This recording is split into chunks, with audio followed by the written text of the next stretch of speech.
Hello my dear friends and welcome to StudyIQ. I am Joy, and today in this lecture we will be discussing about the direct benefit transfer for electricity. So first of all, let us understand what is the current affair. Why direct benefit transfer for electricity has become an important news. So if we observe the draft amendments to the Electricity Act as well as the National Tariff Policy, we will see that it mentions about a mandatory use of direct benefit transfer for all electricity subsidies. So what is the proposal under the draft amendments to Electricity Act as well as the National Tariff Policy? It says that there should be a mandatory use of direct benefit transfer or DBT for the subsidies that are provided for electricity. So this is the reason why it is important for us to analyze the direct benefit transfer for electricity. We will see what is DBT and we will also see what are the limitations for implementing DBT in electricity, and also we will see what is the way ahead. Now before going to the benefits of the DBT, let us first understand what is DBT.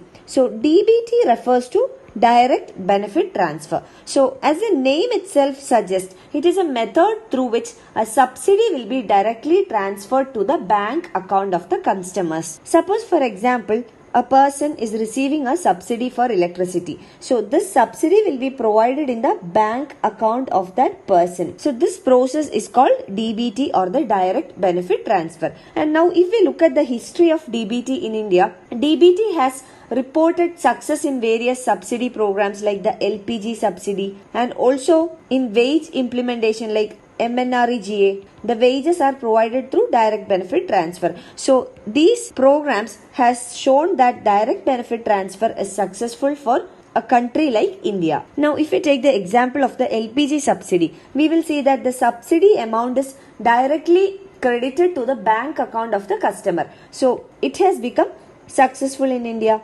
And again if we look at MNREGA, which is an employment guarantee program, so here also the wages to the employees are provided to their bank accounts through DBT or direct benefit transfer. So here the DBT has become successful, and there are certain benefits of this DBT which we will analyze now. So coming to the benefits of DBT. DBT helps in better targeting of the subsidies. For example, in the LPG subsidy, when the subsidy is provided through the bank accounts, it helps in better targeting the person for whom the subsidy has to be provided. Secondly, it incentivizes the behavioral change. It brings in more digitalization and also financial inclusion because these subsidy amounts are received in their bank accounts. So those beneficiaries will have to compulsorily open a bank account, which will make them more financially inclusive. That means they become a part of the formal financial institutions or the formal financial system.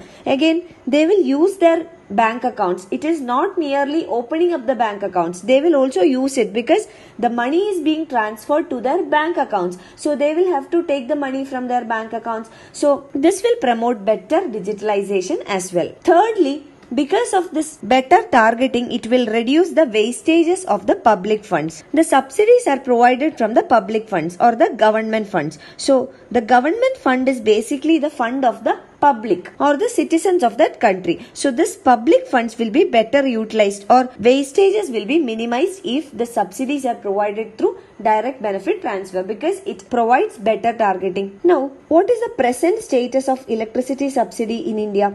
At present, the electricity subsidy is provided by the state government to the distribution company. So right now, state government provides subsidies to distribution companies, and in fact this distribution companies will provide electricity to the end users or the consumers at a subsidized rate, and there are certain limitations in providing such a type of subsidy. So we have already discussed about the limitations of subsidizing the Discom companies.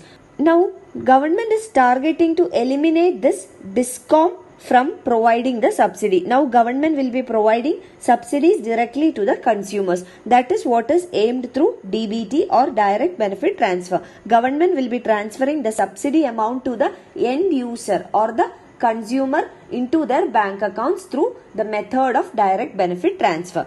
Now, for example, let us take the case of Rajasthan government. So, the Rajasthan government has already announced a DBT for providing rupees 10,000 as subsidy annually to each agricultural consumer. We know in agricultural sector, a lot of electricity is used. This can be for harvesting or use of machinery or irrigation purpose, etc. So agricultural sector consumes a lot of energy or power. So Rajasthan government has already announced that the government will be providing a direct benefit transfer of rupees 10,000 per year or annually to each agricultural consumer. Other examples are that of Punjab government and also Gujarat state government. So Punjab and Gujarat state governments are also using the same mechanism, that is providing direct benefit transfer to the consumers in a small scale pilot project basis. Now these are the benefits of DBT. Now let us understand what are the precautions that needs to be taken before implementing the DBT or the direct benefit transfer.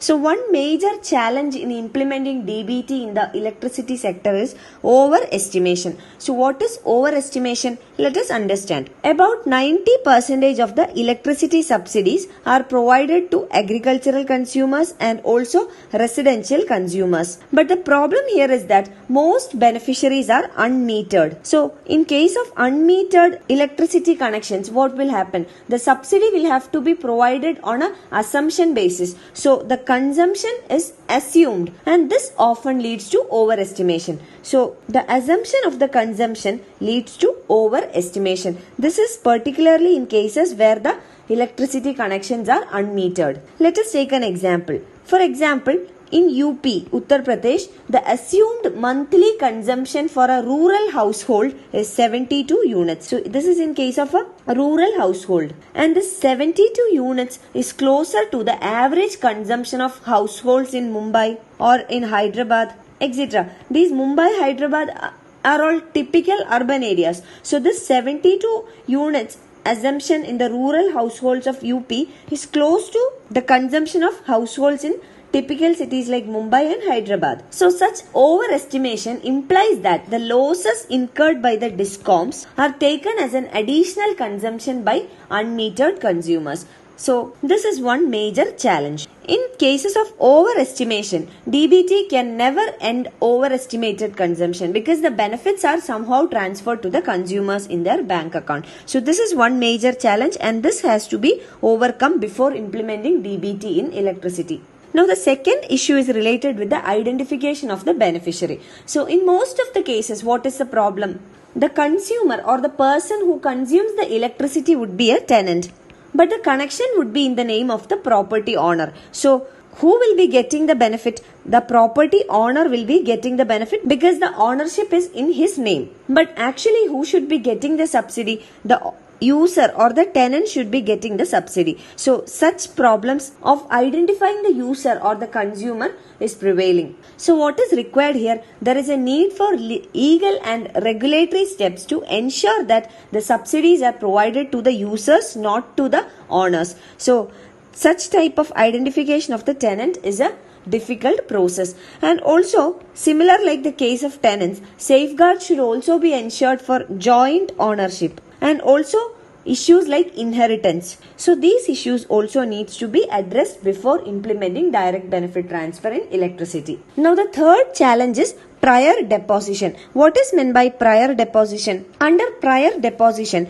the consumer or the user will have to make prior payments to the government or to the Discom companies. Now, after making the payments, in a later stage, the consumer will be getting back the subsidy amounts. For example, in case of LPG subsidy, the consumer has to make the payments first and later the subsidy amount will be credited into the consumer's account. So here what is the problem? Consumers will feel it difficult to manage if the unsubsidized bill is to be paid prior to subsidy transfer because the unsubsidized bill would be relatively a bigger amount. So consumers will feel it difficult to manage to pay this unsubsidized bill and later receive the subsidy in their bank accounts. So that is also a major challenge here. Now the fourth challenge is with regard to delay in payment. Now, if we take the current situation, we have seen that the state governments will make the subsidy payments to the Discom companies. So, under this current situation also, subsidy payments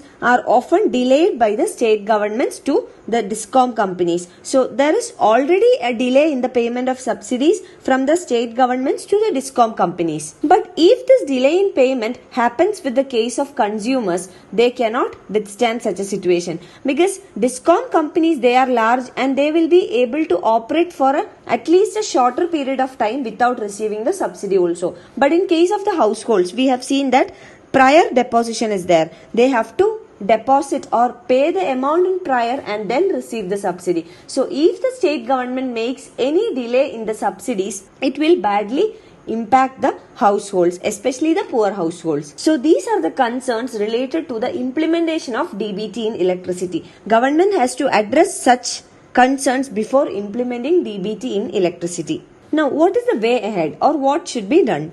Section 65 of the Electricity Act can be amended, and why? This is to provide a regulatory mandate for monitoring DBT implementation when it is adopted by the state. And secondly, before DBT is adopted on a universal basis, that is throughout the country, a close attention needs to be paid on the ongoing pilot projects, and also more large scale pilot projects should be implemented. We have seen that the governments of Gujarat and Punjab is working on pilot projects. So such projects and their success needs to be carefully studied, and also more number of large scale pilot projects needs to be implemented before implementing the DBT in electricity in a universal basis, that is all throughout the country. Also, the electricity regulatory commissions, the Discoms, the state governments, they are all the stakeholders. They are the important stakeholders. So these stakeholders should evaluate, monitor and also learn from the ongoing pilot projects. And from the lessons learned from this pilot projects, they can